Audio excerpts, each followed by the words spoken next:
Hi guys! Krishnashtami ఎలా జరుపుకున్నామో చూడండి. చాలా ఫన్నీగా ఉంటది.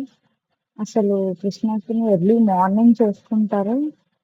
కానీ మేమేంటంటే మార్నింగ్ లేవడం లేట్ అయిపోయింది. కాబట్టి అంటే నేను చేయకూడదు. ఈ ఇయర్ నెక్స్ట్ ఇయర్ చేద్దాము అని చెప్పి నేను అనుకున్నాను. అలా అని చెప్పి నేను మార్నింగ్ లేచి పార్లర్‌కొచ్చేసి పార్లర్ ఓపెన్ చేసేయడం జరిగింది. ఆఫ్టర్‌నూన్ ఇంటికెళ్ళబోసరికి పిల్లలు నువ్వు మమ్మల్ని కృష్ణుడిలా తయారు చేయలేదు. మేము లంచ్ తిన్నాం అని చెప్పి పేచి పెట్టడం జరిగింది. ఇంకా వెంటనే వాళ్ళు లంచ్ అయిపోయిన తర్వాత నేను వాళ్ళని తీసుకొని కింద పార్లర్‌కొచ్చేసి వాళ్ళని కృష్ణుడిలా రెడీ చేయడానికైతే ట్రై చేశాను. అంటే బ్లూ కలర్‌లో చేద్దామని అనుకున్నాను. బట్ నాకు అది దొరకలేదు ఆ కలర్ అనేది. ఇక్కడ అంటే అంత అవైలబుల్‌గా భీమిలిలో దొరకవు. అవి దొరకాలంటే ఖచ్చితంగా వైజాగ్ వెళ్ళిపోవాలి. కాబట్టి ఇప్పటికిప్పుడు నేను తేలేను కాబట్టి నా దగ్గరున్న మేకప్ ఐటమ్స్‌తో వాళ్ళకి అలా ఫినిష్ చేశాను. ఇంకా నేను వాడికి మా పెద్దబ్బాయికి మేకప్ వేస్తుంటే మా చిన్నబ్బాయి డాన్సులతో కుమ్మేసుకున్నాడు. వాడికి కూడా వేయట్లేదని ఫీల్ అయ్యి నాతో అలిగి వెళ్ళిపోయాడు. ఫైనల్‌గా పెద్దబ్బాయి మేకప్ కంప్లీట్ అయిపోయింది.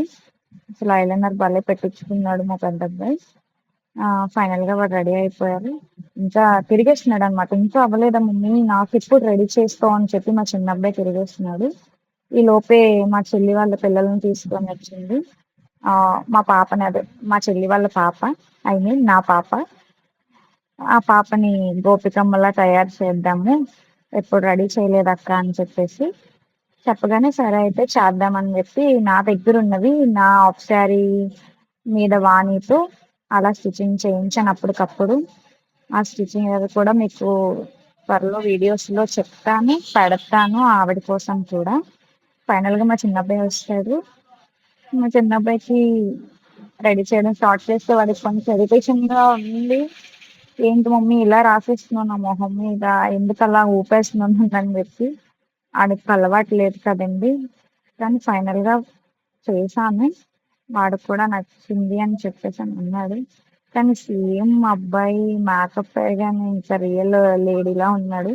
ఓ పక్క నుంచి వీడిని రెడీ చేస్తున్నానండి. ఓ పక్క నుంచి మా పెద్దబ్బాయి రెడీ చేసింది మొత్తం పాడు చేసుకోవడానికే ట్రై చేస్తున్నాడు.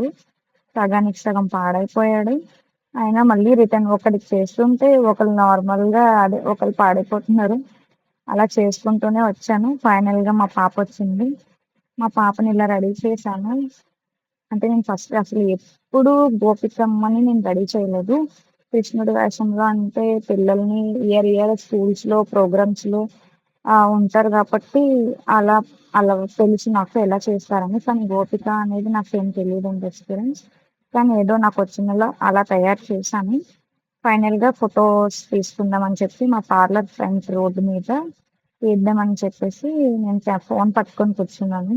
మా చెల్లి వాళ్ళతో బాబా, నాన్న కష్టాలు పడుతుంది. వాళ్ళు పెడుతుంటే ఒకలా ఉండట్లేదు. భయంతో బల్లొస్తున్నాయి అని చెప్పి మా చెల్లికి చుక్కలు చూపిచ్చారు. ఇక్కడ రెడీగా ఫోటోస్‌కి కృష్ణుళ్ళు, గోపికమ్మ రెడీగున్నారు. పక్కన ఒక పాన్ షాప్ ఉంటదండి. ఆహ్, ఆవిడ కూడా చూస్తున్నారు. అత్తవుతారు నాకు. ఆహ్, ఫైనల్‌గా ఇలా వచ్చారండి ముగ్గురు. మా మామయ్యోళ్ళ బాబుని రెడీ చేసినప్పుడు వీడియో నేను తీయలేకపోయాను. నాకవ్వలేదు. అలలై రాతిరిలో కరగవని నువ్వు నమ్మేలా ఎదురుగా నిలిచేనే కన్యామణి నీకోసమని గగనమే భువిపైకి దిగి వచ్చెనని